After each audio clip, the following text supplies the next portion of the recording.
Setiap hari Minggu, aku mengajak anakku berenang bersama. Sementara suamiku pergi ke tempat gym untuk olahraga. Tapi suatu hari putriku berbisik padaku. "Ibu, sebenarnya ayah tidak pernah olahraga." Aku kaget. Lalu di hari Minggu berikutnya aku memutuskan diam-diam mengikuti suamiku. Dan apa yang kutemukan, membuatku syok tak menyangka. Ternyata dia. Sebelum ceritanya dimulai, silahkan tulis di kolom komentar dari daerah mana saja teman-teman yang menonton cerita ini. Jangan lupa like dan subscribe agar channel ini bisa semakin berkembang dan bisa mempersembahkan cerita yang lebih menarik lagi. Sinar matahari pagi yang hangat menembus celah gorden kamar tidur, menandakan hari Minggu telah tiba.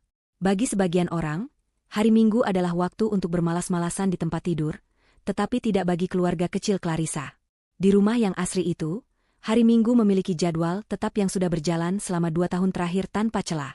Clarissa sudah bangun sejak subuh, menunaikan kewajibannya, lalu sibuk di dapur menyiapkan sarapan sederhana namun bergizi untuk suami dan anaknya. Ia mengaduk bubur ayam yang aromanya memenuhi seluruh ruangan dapur, sambil sesekali melirik jam dinding. Waktu terasa berjalan begitu cepat jika hati sedang bahagia, dan Clarissa merasa dirinya adalah wanita paling beruntung di dunia. Ia memiliki rumah yang nyaman, putri kecil yang cerdas bernama Luna, dan suami yang tampan serta terlihat sangat peduli pada kesehatan bernama Bimo. Bimo muncul dari kamar tidur dengan wajah segar sehabis mandi pagi. Ia mengenakan pakaian olahraga lengkap. Celana pelatihan panjang dan kaos menyerap keringat membungkus tubuhnya yang tegap. Di bahunya tersampir sebuah tas olahraga besar yang terlihat padat berisi perlengkapan latihan. Bimo selalu berkata bahwa kesehatan adalah investasi jangka panjang yang paling mahal, dan karena itu ia rutin pergi ke pusat kebugaran setiap Minggu pagi hingga siang hari. Clarissa sangat mendukung kebiasaan suaminya itu. Ia bahkan merasa bangga memiliki suami yang disiplin menjaga bentuk tubuh dan stamina, berbeda dengan suami teman-temannya yang mulai membiarkan perut mereka membuncit seiring bertambahnya usia. Clarissa meletakkan mangkuk bubur di meja makan, menyambut suaminya dengan senyum lebar yang tulus. Pagi itu berjalan seperti naskah drama yang sudah dihafal di luar kepala. Mereka sarapan bersama dengan obrolan ringan seputar rencana minggu depan, atau kelucuan Luna di sekolah taman kanak-kanak.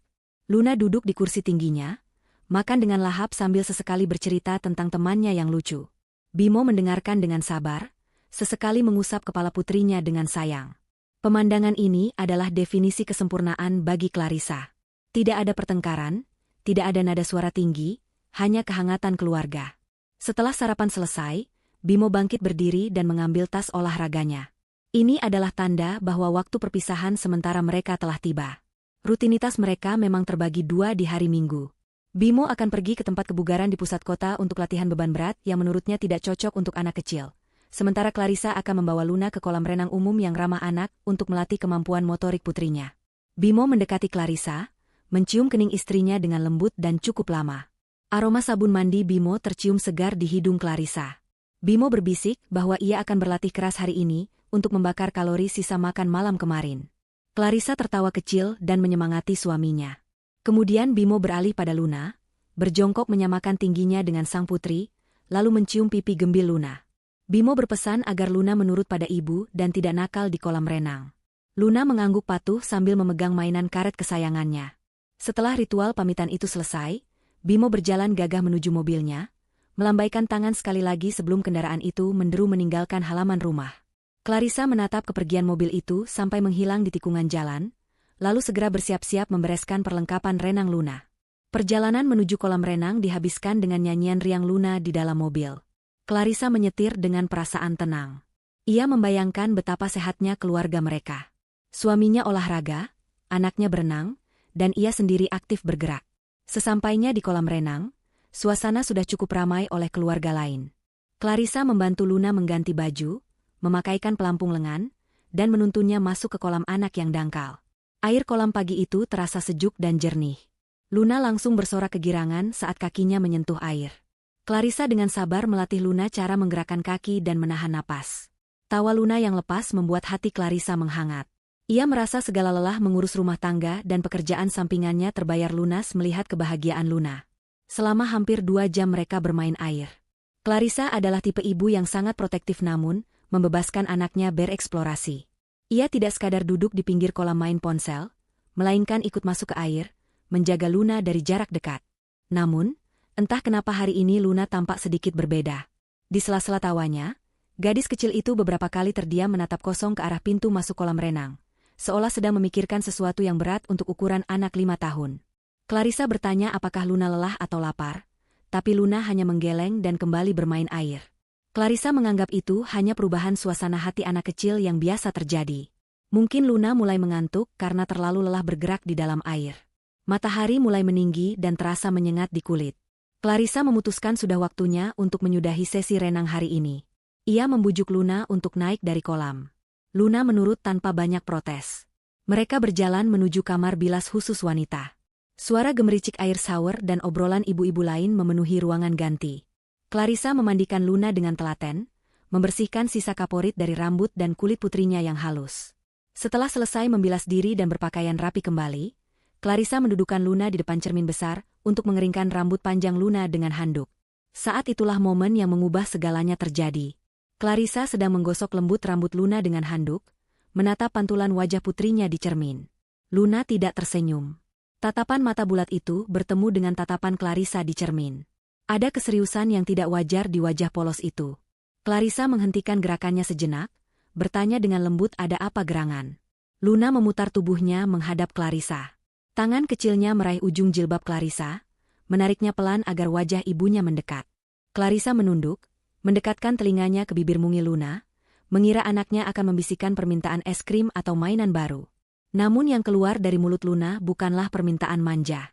Suara Luna terdengar lirih, hampir seperti desahan angin, tapi setiap katanya menghujam jantung Clarissa dengan kekuatan penuh. Luna berkata bahwa sebenarnya ayah tidak pernah olahraga. Clarissa terdiam, mencoba mencerna kalimat itu. Ia tertawa canggung, mengira Luna sedang bercanda atau salah paham.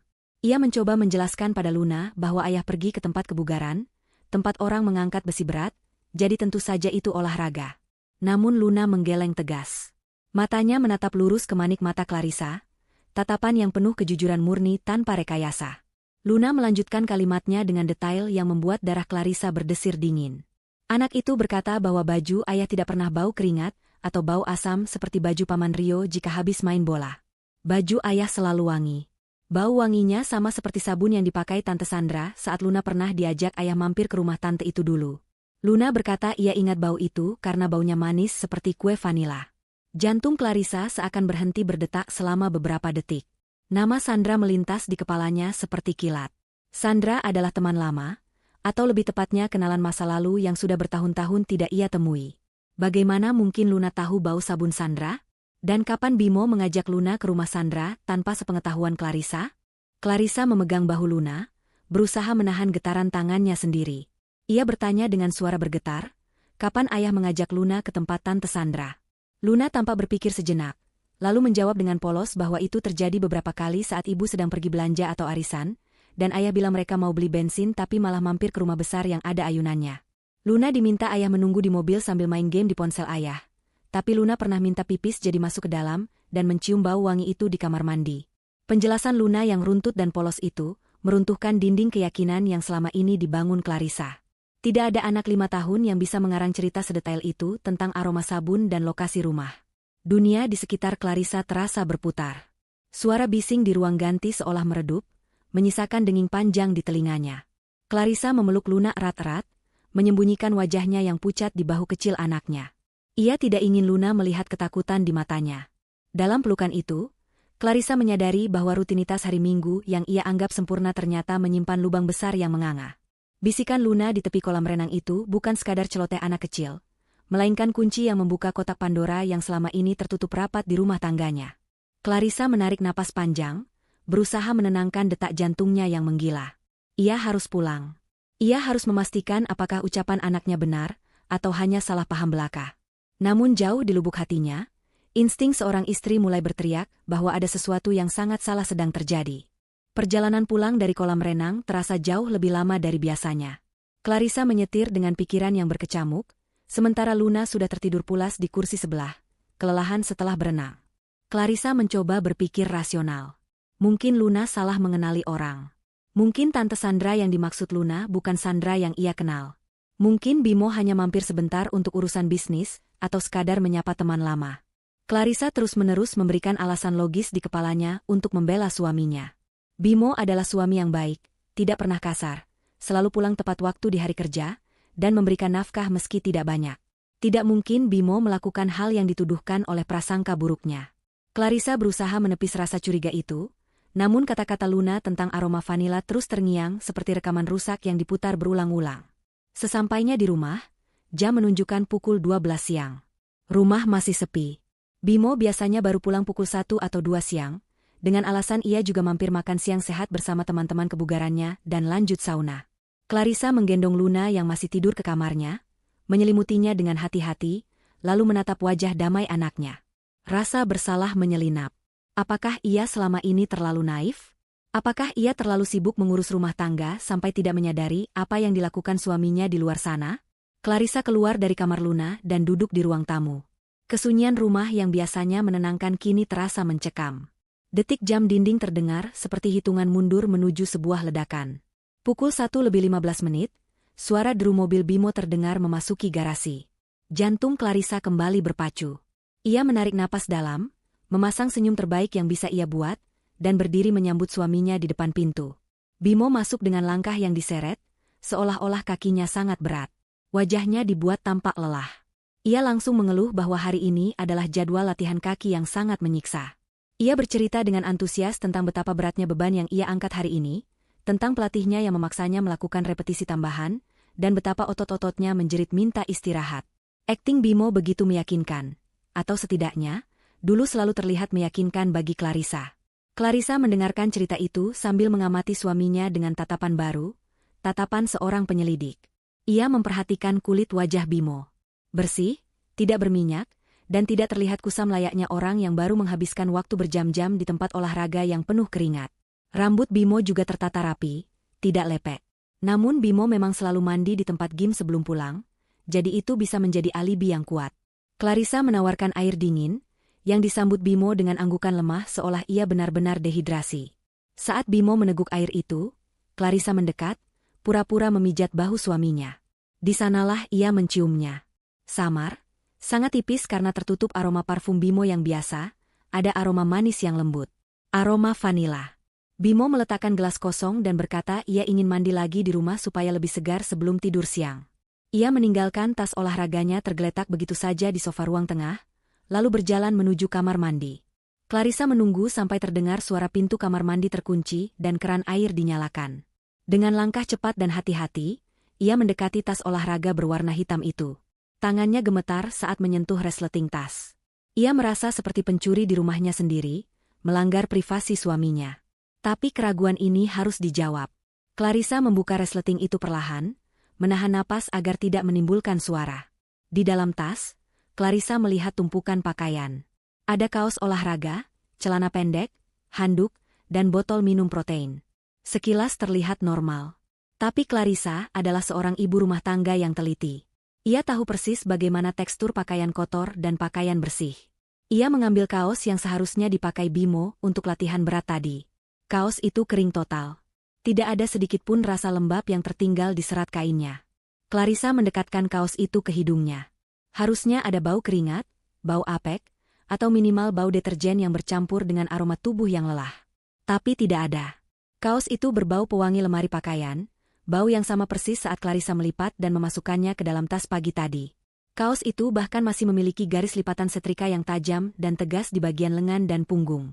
Clarissa memeriksa celana pendeknya. Sama saja. Bersih, kering, dan rapi. Lipatan pabriknya masih terlihat jelas. Tidak mungkin seseorang memakai celana ini untuk melakukan gerakan jongkok atau lari di treadmill, tanpa meninggalkan jejak kerutan sedikitpun. Clarissa beralih ke handuk. Handuk itu kering kerontang dan halus. Jika Bimo mandi di tempat gym, handuk itu seharusnya basah atau setidaknya lembab dan dingin, karena terbungkus di dalam tas plastik. Tapi handuk ini hangat dan kering. Dan yang paling parah adalah botol minumnya. Clarissa membuka tutup botol shaker yang biasa dipakai untuk minuman protein. Botol itu kering, bersih, dan tidak berbau susu atau bubuk protein sama sekali. Tidak ada sisa noda air di dalamnya. Botol itu tidak pernah dipakai minum hari ini. Clarissa terduduk lemas di lantai ruang tengah. Tas itu adalah bukti bisu yang berteriak lantang. Bimo tidak pernah mengganti pakaiannya. Bimo tidak pernah berolahraga. Bimo tidak pernah mandi di tempat gym. Semua cerita tentang latihan kaki, beban berat, dan pelatih yang galak hanyalah dongeng belaka. Bimo membawa tas ini keluar rumah pagi tadi, membiarkannya tetap rapi di dalam mobil atau di suatu tempat, lalu membawanya pulang lagi dalam kondisi yang sama persis. Air mata Clarissa menetes satu persatu, jatuh membasahi kaos yang ia genggam. Rasa sakitnya bukan hanya karena dibohongi, tapi karena menyadari betapa rapinya Bimo merencanakan kebohongan ini setiap minggunya. Suara pintu kamar mandi terbuka membuat Clarissa tersentak. Ia panik. Dengan gerakan kilat, ia melipat asal pakaian itu, memasukkannya kembali ke dalam tas, dan menutup resletingnya.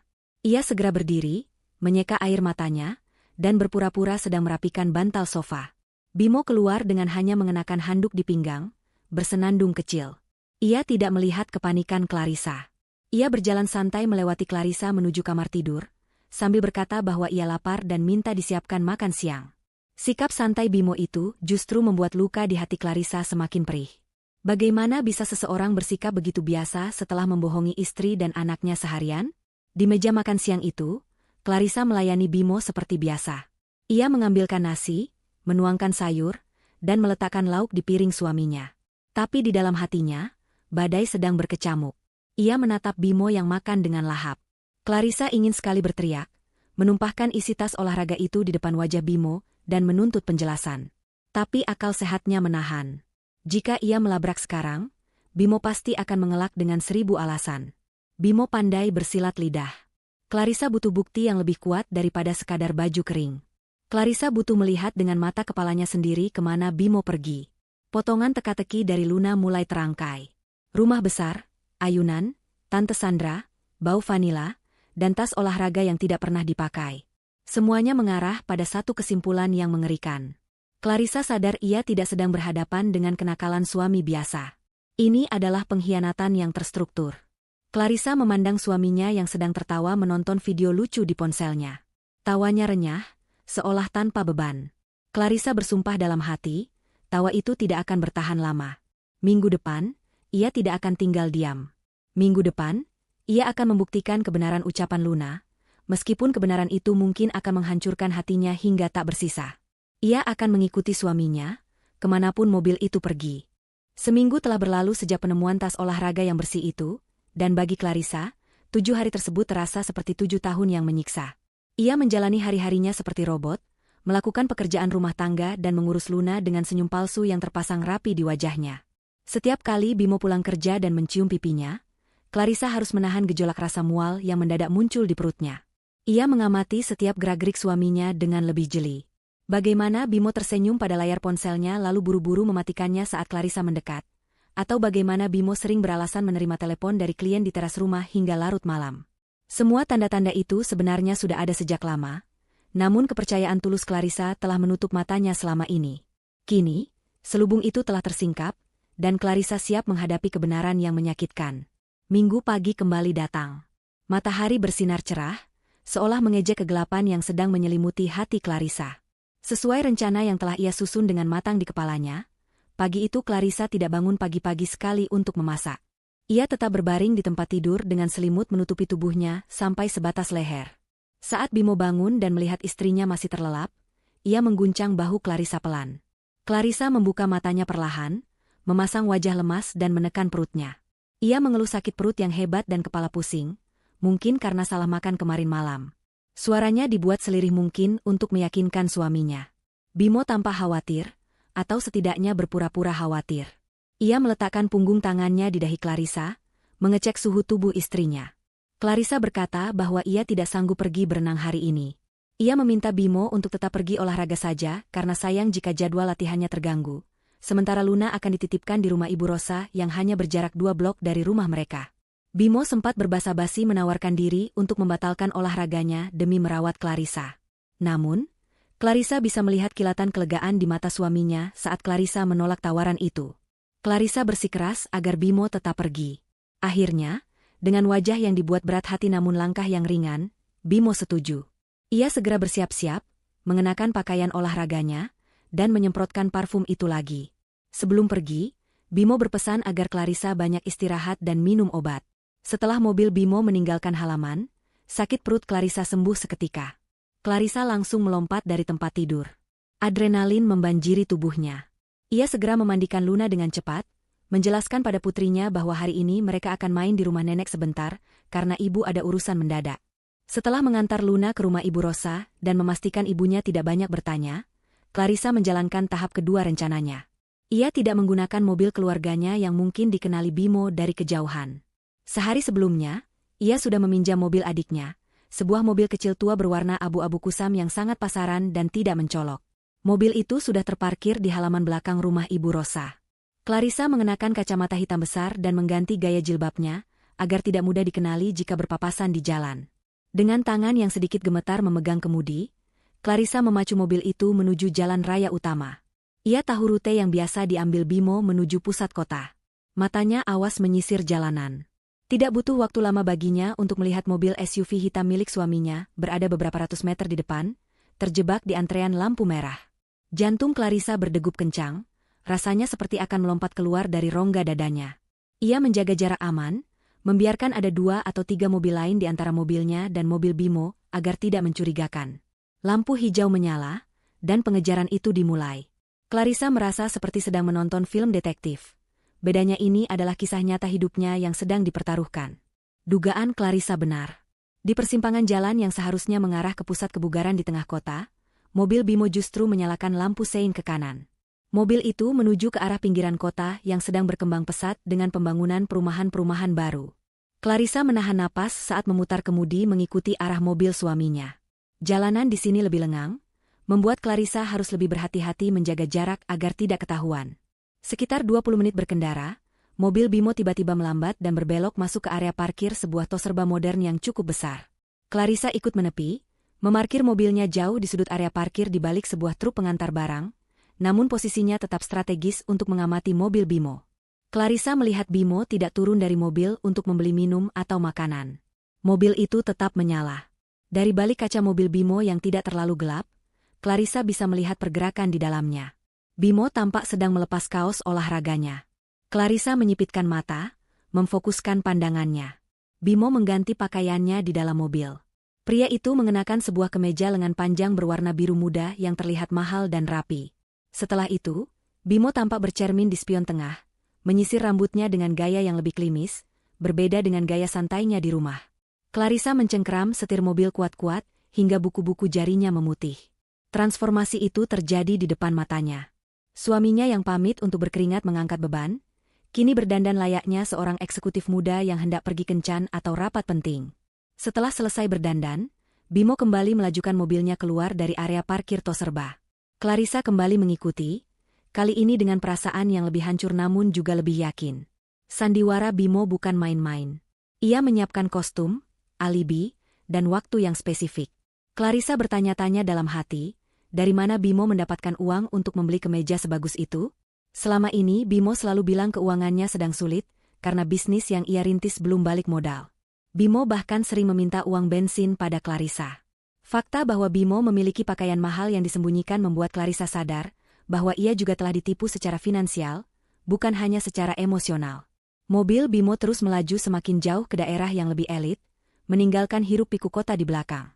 Pemandangan di kiri kanan jalan mulai berubah menjadi deretan pohon palem dan gerbang-gerbang perumahan mewah.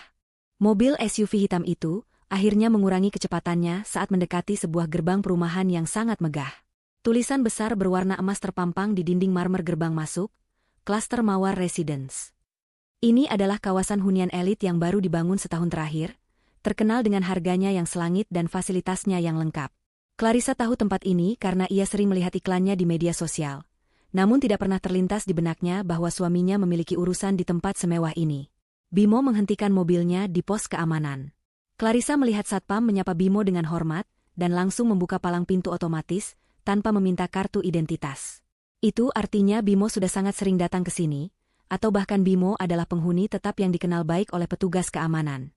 Clarissa tidak bisa langsung masuk karena ia akan ditanyai oleh satpam.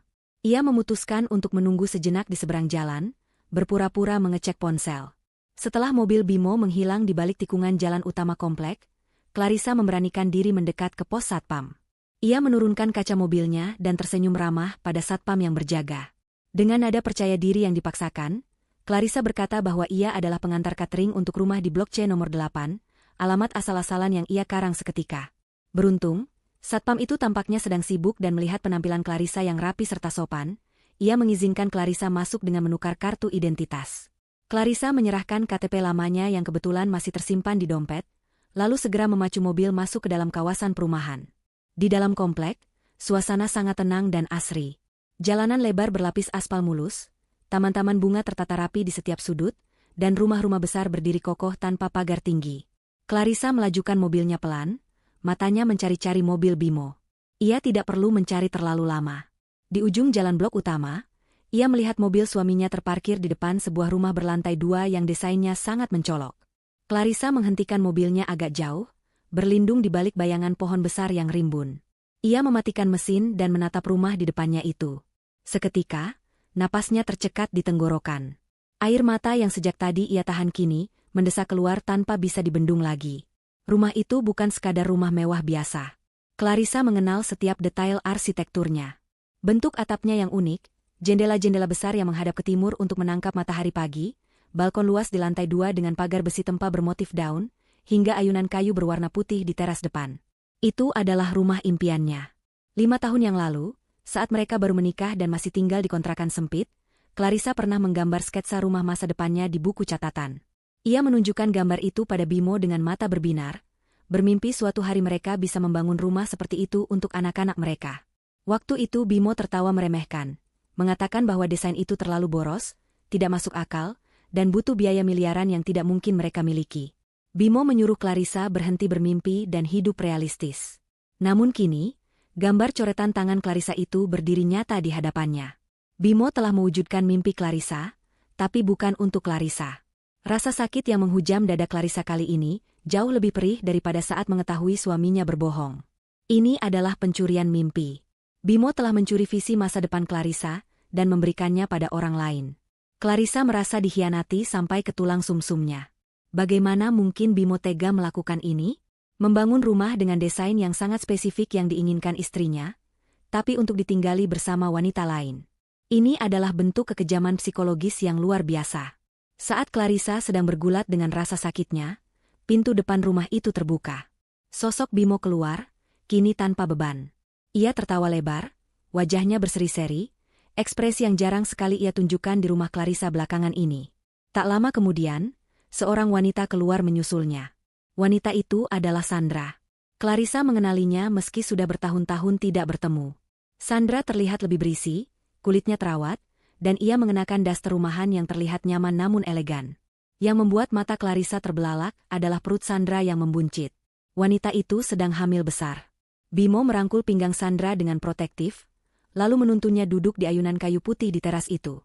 Ayunan yang sama persis dengan impian Clarissa.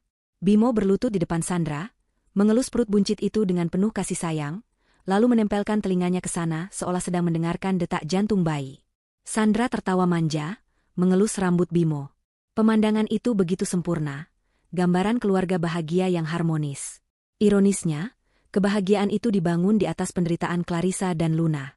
Clarissa teringat uang tabungan yang ia berikan pada Bimo bulan lalu, uang yang katanya untuk modal impor barang agar bisnis Bimo lancar. Clarissa juga teringat perhiasan emas warisan neneknya yang ia jual demi menutupi hutang Bimo setahun lalu. Ternyata, semua uang jerih payah dan pengorbanan Clarissa bermuara ke sini. Menjadi pilar-pilar beton rumah ini, menjadi ayunan itu, dan menjadi nutrisi bagi bayi yang dikandung wanita lain. Tangan Clarissa meraih ponselnya dengan gemetar. Ia harus mendokumentasikan ini.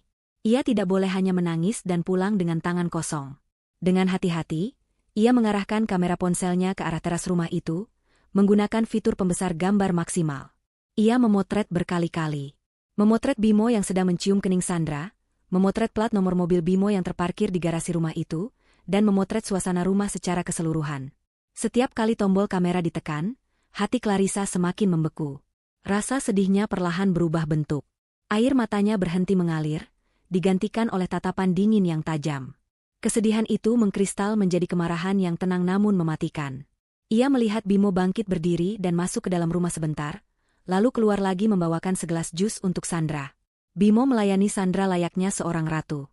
Padahal di rumah, Bimo tidak pernah sekalipun mengambilkan air minum untuk Clarissa, bahkan saat Clarissa sakit demam tinggi bulan lalu. Bimo selalu minta dilayani, minta dipijat, minta disiapkan segalanya. Ketidakadilan ini membuat darah Clarissa mendidih. Ia menyadari bahwa ia tidak kehilangan suami. Ia justru sedang melihat wajah asli dari pria yang selama ini ia nikahi. Pria di seberang sana, yang sedang tertawa bahagia di rumah mewah itu, adalah seorang aktor ulung dan penipu yang tidak punya hati nurani. Clarissa menurunkan ponselnya setelah merasa cukup mendapatkan bukti visual. Ia menarik napas panjang, mengisi paru-parunya dengan tekad baru. Ia tidak akan turun dari mobil dan melabrak mereka sekarang. Itu tindakan bodoh yang hanya akan membuatnya terlihat histeris dan lemah. Jika ia mengamuk sekarang, Bimo mungkin akan kabur membawa sisa aset yang ada, atau Sandra akan bermain peran sebagai korban. Tidak, Clarissa tidak akan memberikan mereka kepuasan itu. Clarissa akan pulang, menyusun kembali kepingan hatinya yang pecah, lalu merangkainya menjadi senjata. Ia akan mengambil kembali apa yang menjadi haknya dan hak Luna. Ia menatap rumah impian itu sekali lagi, bersumpah dalam hati bahwa suatu hari nanti, ia yang akan berdiri di teras itu, dan Bimo yang akan terusir pergi. Clarissa menyalakan mesin mobil, memutar balik kendaraan dengan perlahan agar tidak menarik perhatian, dan meninggalkan klaster Mawar dengan rencana pembalasan yang mulai tumbuh di benaknya. Setelah kejadian di klaster Mawar, Clarissa tidak pulang ke rumah untuk menangis di balik bantal. Ia mengarahkan mobilnya ke kantor firma hukum milik Pak Irfan, seorang pengacara senior yang dulu merupakan sahabat mendiang ayahnya. Clarissa datang bukan dengan wajah sembab seorang istri yang putus asa, melainkan dengan wajah dingin seorang wanita yang siap berperang. Di ruang kerja Pak Irfan yang dipenuhi tumpukan berkas, Clarissa meletakkan semua bukti yang ia miliki. Foto-foto dari ponselnya, salinan buku tabungan, dan catatan-catatan kecil yang ia kumpulkan. Pak Irfan menatap Clarissa dengan prihatin namun, bangga melihat ketegaran putri sahabatnya itu. Mereka mulai membedah satu persatu transaksi keuangan Bimo. Clarissa memberikan kuasa penuh pada Pak Irfan untuk menelusuri aliran dana bisnis suaminya yang selama ini ia modali. Hasil penelusuran itu sangat mengejutkan, bahkan bagi Clarissa yang sudah bersiap untuk yang terburuk. Ternyata selama 2 tahun terakhir, Bimo telah melakukan penarikan dana secara sistematis dari rekening usaha konveksi yang mereka bangun. Dalam laporannya kepada Clarissa, Bimo selalu mengatakan bahwa uang itu digunakan untuk membeli bahan baku kain kualitas impor atau membayar vendor yang menunggak. Namun, data perbankan tidak bisa berbohong. Uang itu mengalir deras ke sebuah rekening pribadi atas nama Sandra. Jumlahnya fantastis, mencapai miliaran rupiah jika ditotal. Uang itu digunakan untuk uang muka rumah, cicilan mobil mewah, belanja barang bermerek, hingga biaya perawatan kecantikan Sandra. Clarissa merasa mual melihat deretan angka itu. Itu adalah uang warisan ayahnya, uang tabungan pendidikan Luna, dan hasil keringatnya sendiri yang dirampok oleh suaminya demi memuaskan wanita lain. Pak Irfan menyarankan langkah hukum yang taktis. Ia mengingatkan Clarissa bahwa jika ia melabrak sekarang, Bimo bisa saja menyembunyikan sisa aset atau memutarbalikkan fakta. Mereka butuh strategi jebakan. Clarissa harus membuat Bimo merasa aman, membuatnya merasa bahwa kebohongannya masih tertutup rapat, sehingga Bimo akan lengah dan melakukan kesalahan fatal. Clarissa menyeka air matanya yang sempat menetes karena marah. Ia mengangguk setuju. Hari itu juga, Clarissa memutuskan untuk memainkan peran terbaik dalam hidupnya. Ia akan menjadi aktris di panggung rumah tangganya sendiri. Ia akan menjadi istri yang manis, penurut, dan bodoh, persis seperti yang diinginkan Bimo.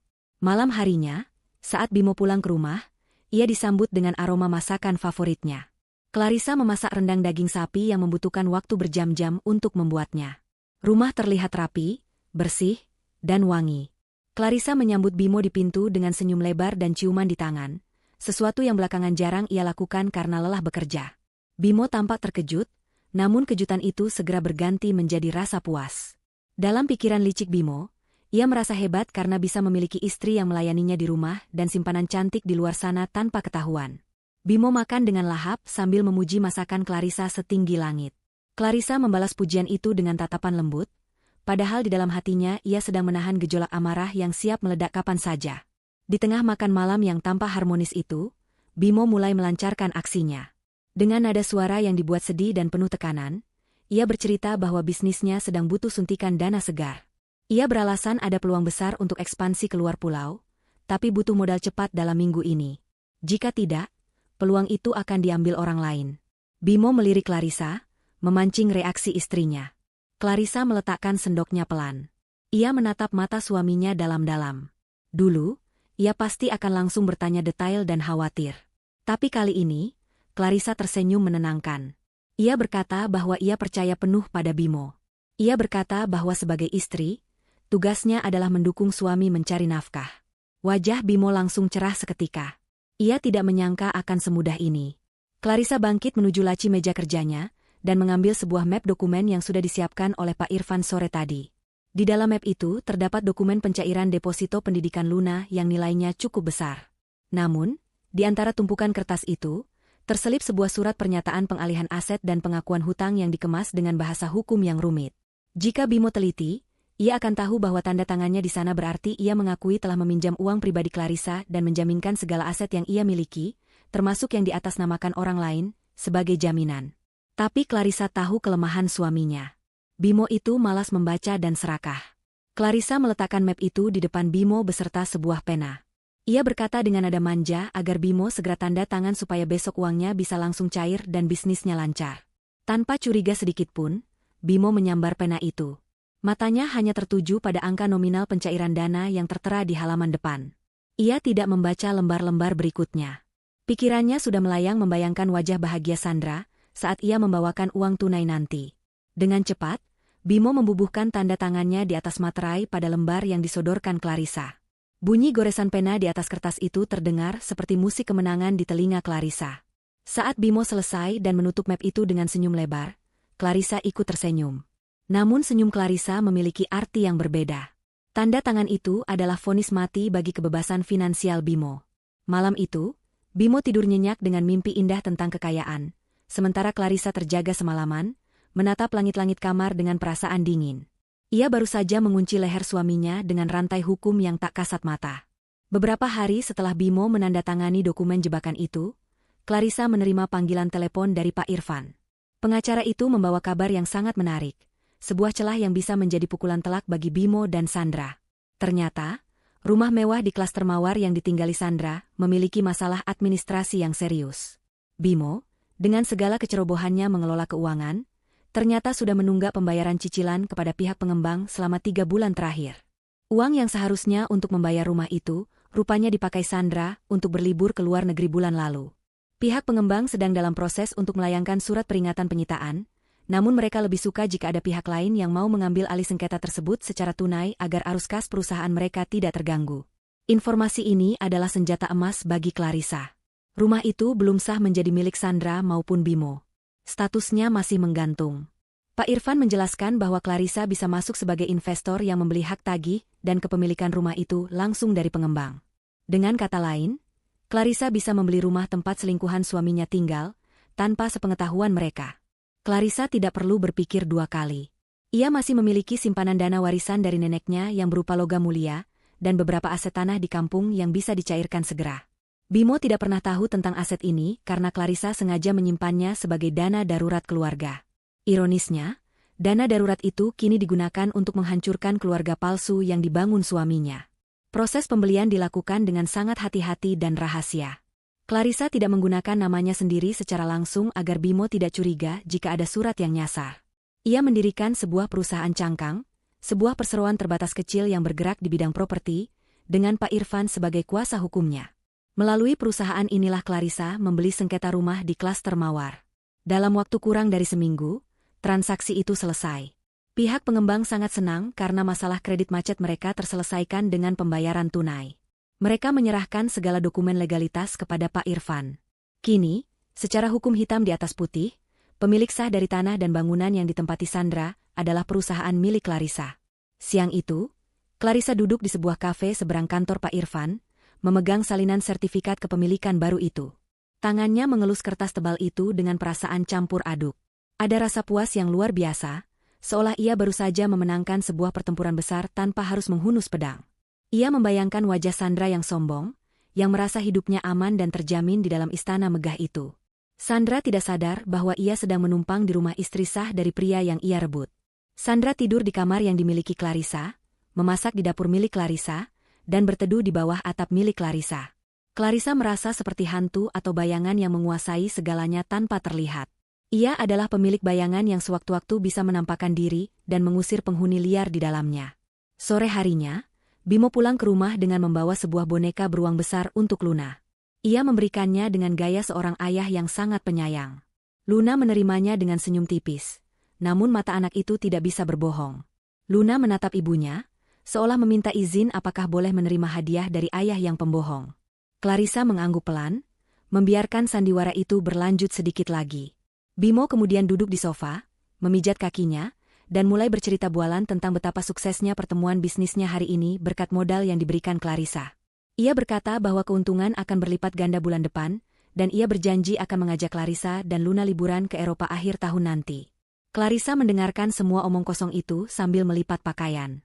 Ia menatap Bimo yang tampak begitu percaya diri.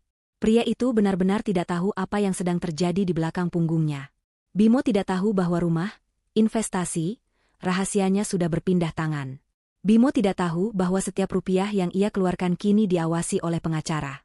Dan yang paling penting, Bimo tidak tahu bahwa wanita yang duduk diam di depannya ini memegang kendali penuh atas nasibnya.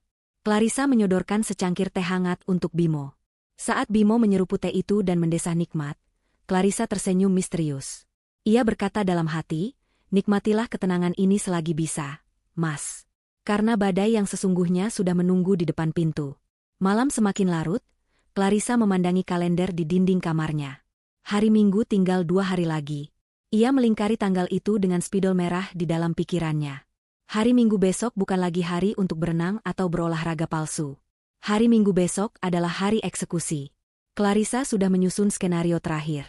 Ia tidak akan membiarkan Bimo pergi sendirian lagi.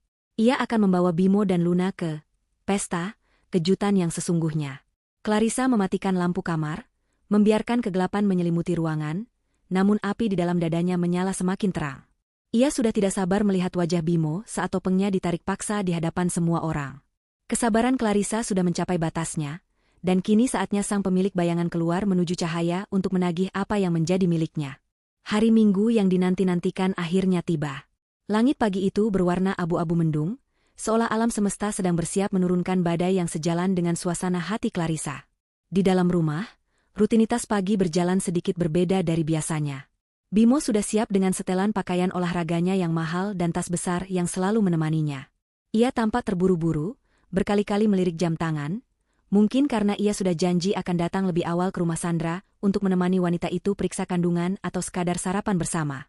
Aroma parfum vanila dan mask yang menyengat sudah tercium dari tubuh Bimo, aroma yang kini membuat perut Clarissa mual setiap kali menghirupnya.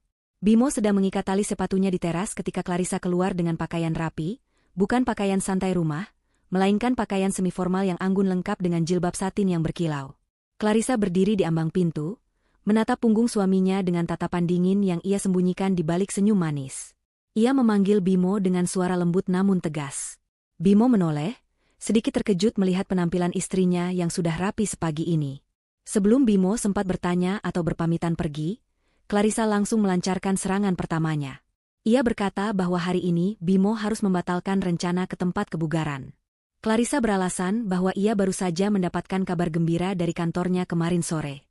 Bonus tahunan dan pembagian dividen koperasi kantor cair dengan jumlah yang sangat besar, jauh lebih besar dari perkiraan.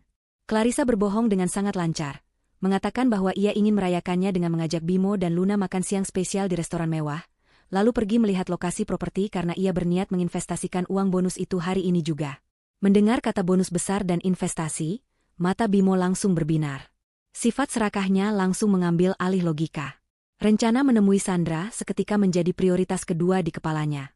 Bimo berpikir jika Clarissa punya uang banyak, ia harus ada di sana untuk memastikannya, atau setidaknya merayu istrinya agar sebagian uang itu bisa masuk ke kantongnya dengan alasan modal bisnis lagi. Bimo mencoba sedikit jual mahal, berpura-pura keberatan karena jadwal latihannya akan terganggu, namun Clarissa dengan cepat memotong. Ia berkata jika Bimo tidak mau ikut, ia akan pergi sendiri dan mungkin akan langsung membeli apartemen tanpa berkonsultasi dulu. Ancaman halus itu berhasil. Bimo langsung setuju, ia melepas tas olahraganya dan berlari masuk ke kamar untuk berganti pakaian yang lebih pantas. Clarissa menunggu di ruang tamu sambil menggandeng tangan Luna. Luna tampak cantik dengan gaun pesta sederhana berwarna merah muda. Anak itu bertanya mau kemana mereka pergi. Clarissa berbisik pada Luna bahwa mereka akan pergi melihat rumah impian dan bertemu seseorang. Luna hanya mengangguk polos, tidak menyadari bahwa ia akan menjadi saksi kehancuran sandiwara ayahnya.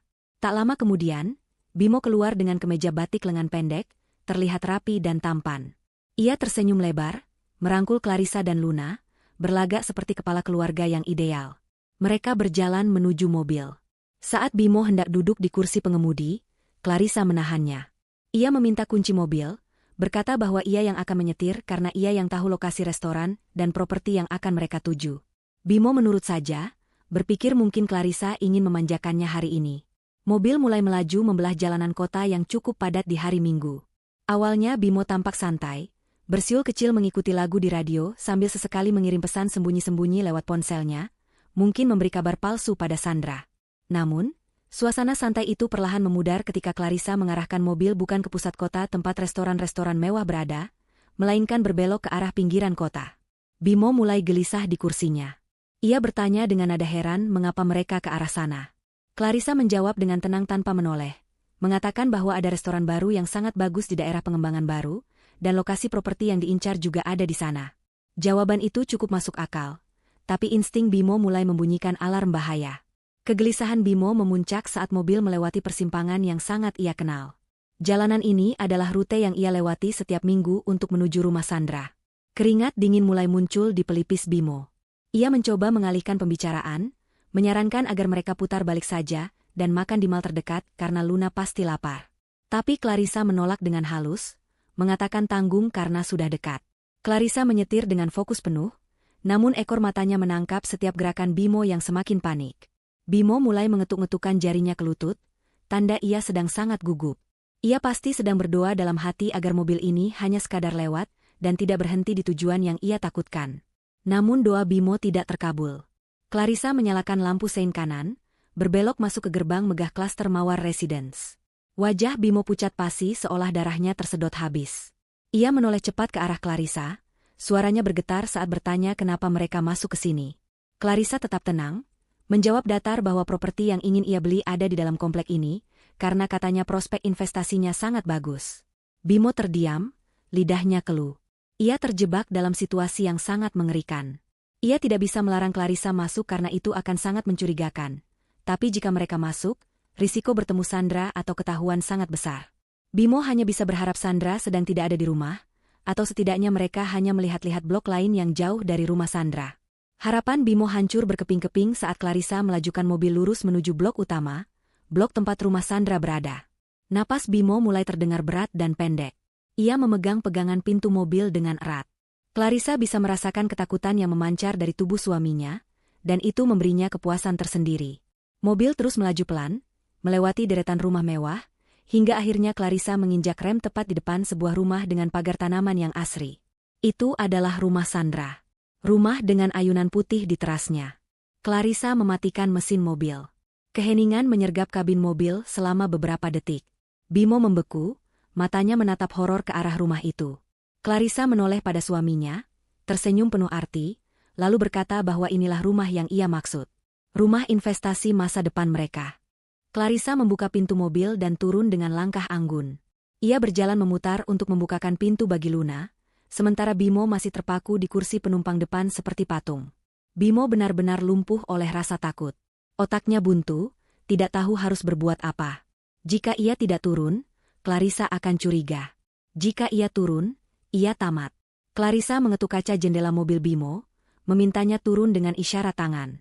Dengan gerakan kaku dan gemetar, Bimo akhirnya membuka pintu dan melangkah keluar. Kakinya terasa lemas seperti jeli. Ia berdiri di samping mobil, matanya liar menyapu sekeliling, berharap Sandra tidak keluar rumah. Matahari siang yang mulai terik terasa membakar kulitnya, namun keringat yang mengucur di punggungnya adalah keringat dingin ketakutan. Tiba-tiba pintu utama rumah itu terbuka. Jantung Bimo seakan berhenti berdetak. Sosok Sandra muncul di ambang pintu. Wanita itu terlihat cantik dengan daster rumahan yang longgar, perut hamilnya terlihat jelas. Sandra tersenyum lebar saat melihat mobil Bimo terparkir di depan, mengira kekasihnya datang seperti biasa meski sedikit terlambat. Ia belum melihat siapa yang turun dari mobil karena terhalang pilar pagar. Sandra melangkah keluar menuju teras sambil berseru riang memanggil nama Bimo dengan panggilan sayang yang manja. Suara Sandra terdengar jelas di telinga Clarissa, Luna, dan tentu saja Bimo. Panggilan sayang itu menggema di udara, menjadi bukti yang tak terbantahkan. Sandra berhenti mendadak di tengah jalan setapak taman ketika matanya menangkap sosok lain selain Bimo. Ia melihat seorang wanita berhijab rapi berdiri tegak dengan tatapan tajam, dan seorang anak kecil di sampingnya. Senyum di wajah Sandra luntur seketika, digantikan oleh ekspresi bingung dan waspada. Ia menatap Bimo, menuntut penjelasan lewat sorot matanya. Bimo berdiri di tengah-tengah, di antara istri sah dan simpanannya, tampak seperti pesakitan yang sedang menunggu vonis mati. Ia membuka mulutnya, hendak mengatakan sesuatu, mungkin sebuah kebohongan baru, tapi tidak ada suara yang keluar. Tenggorokannya tercekat oleh rasa panik yang luar biasa. Clarissa mengambil alih panggung. Ia tidak berteriak, tidak menjambak, juga tidak menangis. Dengan ketenangan seorang ratu yang sedang menginspeksi rakyat jelata, Clarissa menggandeng Luna berjalan mendekati pagar. Ia menatap Sandra lurus tepat di manik matanya. Clarissa mengucapkan salam dengan sopan namun dingin. Ia memperkenalkan diri sebagai Clarissa. Sandra terkesiap. Nama itu tentu tidak asing baginya. Bimo sering bercerita tentang Clarissa, namun cerita yang didengar Sandra adalah cerita bohong. Bimo bilang Clarissa adalah istri yang jahat, penuntut, sudah tua, tidak menarik, dan mereka sedang dalam proses cerai. Namun wanita yang berdiri di hadapan Sandra saat ini jauh dari gambaran itu. Clarissa terlihat muda, cantik, berkelas, dan sangat berwibawa. Sandra yang merasa posisinya terancam langsung memasang mode defensif. Ia melipat tangan di dada, menatap sinis pada Clarissa, lalu beralih memaki Bimo. Sandra berteriak bertanya apa maksud Bimo membawa istri dan anaknya ke sini. Ia menuduh Bimo tidak punya otak karena mengganggu ketenangannya. Sandra merasa ia adalah korban di sini, korban dari janji manis Bimo yang tak kunjung ditepati. Ia juga merasa berhak atas rumah itu, karena selama ini Bimo bilang rumah ini dibeli khusus untuk mereka berdua. Pertengkaran pun pecah, tapi bukan antara Clarissa dan Sandra, melainkan serangan sepihak Sandra kepada Bimo. Bimo hanya bisa menunduk, mengangkat tangan mencoba menenangkan Sandra, berbisik-bisik memohon agar Sandra tidak ribut di luar rumah, karena malu dilihat tetangga. Di tengah keributan itu, Luna menarik tangan Clarissa. Anak kecil itu menunjuk ke arah Sandra dan berbisik keras. Luna berkata bahwa tante itu adalah tante wangi vanila yang pernah ia ceritakan. Luna juga menunjuk ke ayunan di teras, berkata bahwa itu ayunan yang pernah ia duduki saat menunggu ayah beli bensin. Pengakuan polos Luna menjadi bumbu penyedap yang semakin memanaskan suasana. Clarissa mengusap kepala Luna, membenarkan ucapan anaknya. Lalu Clarissa kembali menatap Sandra. Ia mengeluarkan sebuah map tipis dari tas tangannya. Dengan langkah pelan, ia membuka pagar yang tidak terkunci dan masuk ke halaman, mendekati Sandra. Clarissa menyodorkan dokumen itu pada Sandra. Ia berkata dengan nada datar bahwa Sandra salah paham tentang satu hal. Clarissa datang ke sini bukan untuk merebut suami, karena ia sudah tidak menginginkan Bimo lagi. Clarissa datang ke sini untuk menginspeksi aset miliknya. Sandra mengerutkan kening, bingung. Ia menyambar dokumen itu dan membacanya sekilas. Matanya membelalak saat melihat kop surat notaris dan sertifikat hak milik yang terlampir di sana. Di sana tertulis jelas bahwa tanah dan bangunan ini sekarang sah milik perusahaan yang direkturnya adalah Clarissa. Wajah Sandra berubah pucat, sama pucatnya dengan wajah Bimo. Ia menatap Bimo dengan nyalang, berteriak bertanya bagaimana mungkin rumah ini jadi milik istrinya. Bimo mengangkat wajahnya, kaget setengah mati. Ia sama sekali tidak tahu tentang hal ini. Ia menatap Clarissa dengan tatapan tidak percaya. Clarissa tersenyum miring. Ia menjelaskan dengan santai bahwa karena cicilan rumah ini macet berbulan-bulan akibat uangnya dipakai entah untuk apa, pihak pengembang menjual sengketanya. Dan Clarissa lah yang membelinya lunas. Jadi, secara hukum, Sandra sedang menumpang di rumah Clarissa tanpa izin. Clarissa kemudian memberikan ultimatum yang menghancurkan mental kedua pengkhianat itu. Ia berkata pada Sandra bahwa ia memberi waktu 1 jam untuk mengemasi barang-barang pribadinya dan angkat kaki dari rumah ini. Jika tidak, Clarissa akan memanggil satpam komplek untuk mengusir paksa atas tuduhan penyerobotan properti. Sandra meledak dalam kemarahan histeris. Ia merasa ditipu mentah-mentah oleh Bimo. Ia memukuli dada Bimo dengan kepalan tangannya, memaki Bimo sebagai penipu miskin yang tidak punya apa-apa. Sandra berteriak bahwa ia mau bersama Bimo hanya karena Bimo menjanjikan kemewahan, tapi ternyata semua itu uang istrinya. Topeng cinta Sandra hancur, memperlihatkan wajah aslinya yang materialistis. Bimo hanya bisa pasrah menerima pukulan itu, harga dirinya hancur lebur di hadapan istri sah dan anaknya. Ia mencoba memegang tangan Sandra, tapi ditepis kasar. Sandra berlari masuk ke dalam rumah sambil menangis meraung-raung, mulai membanting barang-barang karena frustrasi. Clarissa berdiri diam menyaksikan drama itu dengan kepuasan yang tak terlukiskan.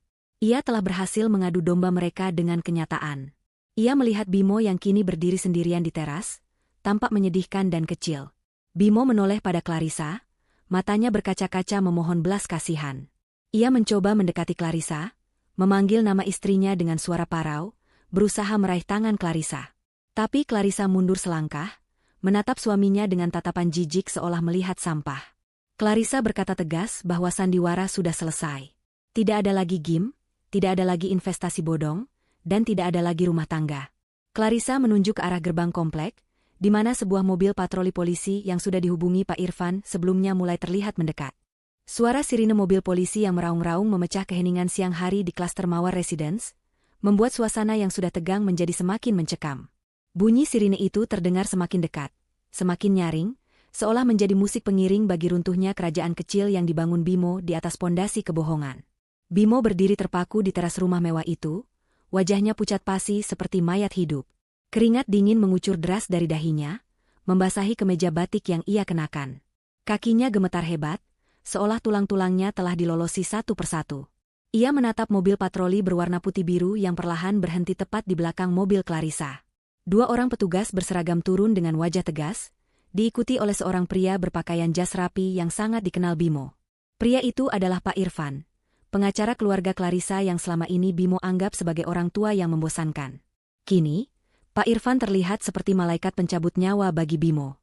Clarissa masih berdiri dengan tenang di halaman, satu tangannya menggenggam erat tangan kecil Luna, sementara tangan lainnya memegang tas tangannya dengan anggun. Ia tidak menunjukkan tanda-tanda kepanikan sedikitpun. Sebaliknya, ia terlihat seperti seorang sutradara yang sedang menyaksikan adegan puncak dari film yang ia tulis sendiri. Clarissa menatap Bimo yang kini terlihat seperti tikus yang terpojok di sudut ruangan. Tidak ada lagi sisa-sisa kesombongan atau wibawa palsu yang biasa Bimo tunjukkan di rumah. Yang ada hanyalah ketakutan murni. Bimo mencoba melangkah mundur, matanya liar mencari jalan keluar, tetapi tidak ada tempat untuk lari. Di depannya ada polisi dan istrinya yang memegang bukti, di belakangnya ada rumah yang kini bukan lagi tempat perlindungannya, dan di sampingnya ada pagar tinggi yang mustahil ia lompati. Pak Irfan berjalan mendekat dengan langkah tegap, membawa sebuah map tebal berwarna merah. Ia mengangguk hormat pada Clarissa sebelum beralih menatap Bimo dengan pandangan tajam di balik kacamata minusnya. Pak Irfan tidak membuang waktu untuk berbasa-basi. Dengan suara lantang dan formal, ia menjelaskan alasan kedatangan pihak berwajib. Ia menyatakan bahwa Bimo dilaporkan atas dugaan tindak pidana penggelapan dana perusahaan dalam jumlah besar, pemalsuan dokumen keuangan, serta penipuan aset. Bimo berusaha membuka mulutnya untuk membela diri, untuk mengatakan bahwa ini semua hanya salah paham, bahwa ia bisa menjelaskannya. Namun, kata-kata itu tersangkut di tenggorokannya. Bimo sadar betul bahwa dokumen yang ia tanda tangani tanpa membaca beberapa hari lalu adalah jebakan maut. Dokumen itu bukan sekadar persetujuan pencairan dana, melainkan pengakuan hutang dan pengalihan tanggung jawab pidana atas penggunaan uang yang tidak semestinya. Sementara itu, dari dalam rumah terdengar suara gaduh. Pintu depan terhempas terbuka dengan kasar. Sandra muncul dengan wajah sembab dan riasan yang luntur oleh air mata. Ia menyeret sebuah koper besar dengan susah payah, sementara tangan lainnya menenteng tas-tas belanjaan bermerek yang isinya berantakan keluar. Sandra terlihat berantakan, jauh dari kesan wanita glamor yang selama ini ia tampilkan. Saat melihat polisi di halaman, langkah Sandra terhenti. Matanya membelalak kaget. Ia menatap Bimo, lalu menatap polisi, dan terakhir menatap Clarissa. Kesadaran menghantam Sandra dengan keras. Situasinya jauh lebih buruk dari sekadar diusir oleh istri sah. Ini adalah masalah hukum. Sandra yang licik dan egois langsung menyadari bahwa ia harus menyelamatkan dirinya sendiri. Ia tidak mau terseret dalam kasus Bimo. Sandra membanting koper yang ia bawa, lalu berjalan cepat menghampiri polisi. Dengan suara melengking dan penuh drama, ia mulai berteriak bahwa ia juga adalah korban. Ia menunjuk-nunjuk wajah Bimo dengan jari telunjuknya yang berkuku panjang. Sandra berteriak bahwa Bimo telah menipunya. Bimo mengaku sebagai pengusaha kaya yang lajang, atau setidaknya duda kaya, dan menjanjikan hidup mewah. Sandra bersumpah ia tidak tahu menahu soal asal-usul uang Bimo. Ia berkata bahwa ia hanya wanita lemah yang sedang hamil, dan diperdaya oleh laki-laki hidung belang ini. Pengkhianatan Sandra di depan mata membuat hati Bimo semakin hancur. Wanita yang selama ini ia manjakan, yang ia belikan rumah dengan mencuri uang istrinya, kini membuangnya begitu saja saat kapal mulai karam. Bimo menatap Sandra dengan tatapan tidak percaya, sakit hati karena dikhianati oleh selingkuhannya sendiri. Clarissa hanya tersenyum tipis melihat pertunjukan saling menyalahkan itu. Ia melangkah maju sedikit, mendekati Sandra. Dengan suara dingin namun menusuk, Clarissa mengingatkan Sandra bahwa meskipun Sandra merasa sebagai korban, barang-barang yang ada di dalam tas bermerek itu dibeli menggunakan uang perusahaan Clarissa. Jadi secara teknis, barang-barang itu adalah aset curian. Clarissa memperingatkan Sandra untuk meninggalkan semua barang berharga di tempat, atau ia akan menuntut Sandra sebagai penadah barang curian. Wajah Sandra memucat. Ia menatap tas-tas mewahnya dengan berat hati, lalu menatap borgol yang menggantung di pinggang polisi. Rasa takut akan penjara mengalahkan keserakahannya. Dengan menghentakkan kaki kesal, Sandra melempar tas-tas itu ke tanah, meludah ke arah Bimo, lalu berjalan cepat keluar gerbang rumah tanpa membawa apa-apa selain pakaian yang melekat di tubuhnya dan rasa malu yang tak tertahankan. Kini giliran Bimo. Petugas polisi mendekatinya, memintanya untuk kooperatif. Bimo mundur selangkah lagi hingga punggungnya menabrak tembok pilar. Air matanya mulai menetes, bukan air mata penyesalan yang tulus, melainkan air mata ketakutan akan nasib buruk yang menantinya. Dalam keputusasaan terakhirnya, Bimo melihat Luna. Putri kecilnya yang berdiri diam di samping Clarissa. Insting manipulatif Bimo muncul kembali. Ia tiba-tiba menjatuhkan dirinya berlutut di lantai teras yang keras. Ia merangkak sedikit ke arah Clarissa dan Luna, mengangkat kedua tangannya yang gemetar memohon ampun. Ia mulai meracau, menyebut nama Tuhan, menyebut nama cinta, dan yang paling menjijikkan bagi Clarissa, ia menyebut nama anak mereka sebagai tameng. Bimo menangis tersedu-sedu, mengatakan bahwa ia melakukan semua ini karena hilaf. Ia memohon pada Clarissa untuk tidak memenjarakannya demi masa depan Luna. Ia bertanya bagaimana perasaan Luna jika ayahnya masuk penjara. Ia memohon agar Clarissa mengingat masa-masa indah pernikahan mereka di awal dulu. Bimo berusaha meraih kaki Clarissa, mencoba mencium ujung sepatu istrinya. Pemandangan itu sungguh menyedihkan. Seorang pria yang beberapa jam lalu masih merasa dirinya raja yang pintar membagi waktu antara dua wanita, kini merangkak seperti pengemis di depan wanita yang ia hianati. Clarissa tidak mundur, ia berdiri tegak laksana batu karang. Ia menatap Bimo dengan tatapan kosong, seolah rasa cintanya sudah lama menguap dan tidak menyisakan residu sedikitpun. Clarissa menarik tubuh Luna sedikit ke belakang, melindunginya agar tidak tersentuh oleh tangan Bimo. Ia kemudian berjongkok, menyamakan tingginya dengan Luna, namun matanya tetap menatap tajam ke arah Bimo. Clarissa berkata dengan tegas bahwa Bimo tidak berhak menyebut nama Luna lagi. Bimo telah memilih jalannya sendiri saat memutuskan untuk berbohong setiap hari Minggu, saat memutuskan untuk mencuri tabungan pendidikan anaknya demi membelikan rumah untuk wanita lain. Clarissa mengatakan bahwa masa depan Luna akan jauh lebih baik tanpa kehadiran ayah yang seorang penipu dan pencuri. Bimo menggeleng-gelengkan kepalanya histeris, terus memohon. Saat itulah, sebuah momen yang tak terlupakan terjadi. Luna, anak berusia 5 tahun yang biasanya ceria dan manja, melepaskan genggaman tangan ibunya. Ia melangkah maju satu langkah kecil mendekati ayahnya yang sedang berlutut. Luna menatap wajah Bimo yang basah oleh air mata dan ingus. Tidak ada rasa kasihan di mata bulat anak itu, hanya ada kekecewaan yang mendalam. Luna berkata dengan suara kecilnya yang jernih, "Ayah jahat. Ayah bohong sama ibu. Ayah bohong sama Luna. Luna nggak mau punya ayah pembohong." Kalimat sederhana itu menghujam dada Bimo lebih sakit daripada peluru manapun. Ditolak oleh anak kandungnya sendiri adalah hukuman terberat bagi seorang ayah, dan Bimo tahu ia pantas mendapatkannya. Bimo terdiam, bahunya merosot turun. Semangatnya patah seketika. Ia tidak lagi meronta atau memohon. Ia pasrah saat kedua polisi itu menarik tangannya ke belakang punggung. Suara besi beradu terdengar tajam saat borgol dikunci di pergelangan tangannya. Klik. Suara itu menandai akhir dari kebebasan Bimo. Polisi membacakan hak-hak Bimo sebagai tersangka saat mereka menggiringnya menuju mobil patroli.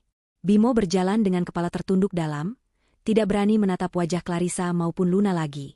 Tetangga-tetangga di sekitar klaster Mawar mulai keluar rumah, menonton kejadian itu dengan bisik-bisik penasaran. Reputasi Bimo sebagai penghuni kaya raya hancur lebur dalam hitungan menit, berganti menjadi tontonan memalukan sebagai kriminal yang ditangkap polisi. Mobil polisi itu perlahan bergerak meninggalkan halaman rumah, membawa Bimo menuju kantor polisi untuk mempertanggungjawabkan perbuatannya. Clarissa menghela napas panjang, sangat panjang, seolah membuang beban ribuan ton yang selama ini menghimpit dadanya. Ia merasakan kelegaan yang luar biasa. Pak Irfan menepuk bahu Clarissa pelan, memberinya senyum dukungan, lalu pamit untuk mengurus prosedur hukum di kantor polisi. Kini, tinggallah Clarissa dan Luna berdua di halaman rumah mewah itu. Rumah yang dulunya adalah simbol pengkhianatan, kini resmi berada di bawah kendalinya. Clarissa menatap bangunan megah itu. Tidak ada lagi rasa sakit hati saat melihatnya. Yang ada hanyalah sebuah aset properti yang harus ia kelola. Ia berjongkok memeluk Luna erat-erat, mencium puncak kepala anaknya. Badai telah berlalu, dan meskipun meninggalkan puing-puing, setidaknya udara kini terasa jauh lebih bersih tanpa polusi kebohongan. 6 bulan telah berlalu sejak hari penangkapan yang menggemparkan itu. Waktu, seperti biasanya, adalah penyembuh yang paling efektif. Roda kehidupan terus berputar, menggiling nasib manusia sesuai dengan perbuatannya masing-masing. Di sebuah pagi yang cerah, langit biru membentang luas tanpa awan, memayungi halaman belakang sebuah rumah yang kini tampak jauh berbeda. Rumah di klaster Mawar itu telah mengalami transformasi total. Pagar tanaman yang dulu tinggi dan tertutup kini dipangkas rapi, membuat rumah terlihat lebih terbuka dan ramah. Dinding luar yang dulunya berwarna krem membosankan pilihan Sandra, kini dicat ulang dengan warna putih bersih yang memberikan kesan modern dan lapang. Tidak ada lagi jejak-jejak masa lalu yang kelam di sana. Di kolam renang pribadi yang terletak di belakang rumah, air biru jernih berkilauan ditimpa sinar matahari pagi. Suara kecipak air dan tawa riang anak kecil memenuhi udara. Clarissa dan Luna sedang menikmati waktu berkualitas mereka. Ini bukan kolam renang umum yang ramai dan berbau kaporit menyengat seperti dulu. Ini adalah kolam renang pribadi mereka. Clarissa mengenakan pakaian renang muslimah berwarna cerah, wajahnya terlihat segar dan bercahaya. Tidak ada lagi lingkaran hitam di bawah matanya, akibat kurang tidur memikirkan kebohongan suami. Aura kecantikannya kembali memancar, kali ini ditambah dengan harisma seorang wanita mandiri yang sukses memegang kendali atas hidupnya. Luna, yang kini sudah hampir berusia 6 tahun, berenang lincah menggunakan ban pelampung berbentuk donat.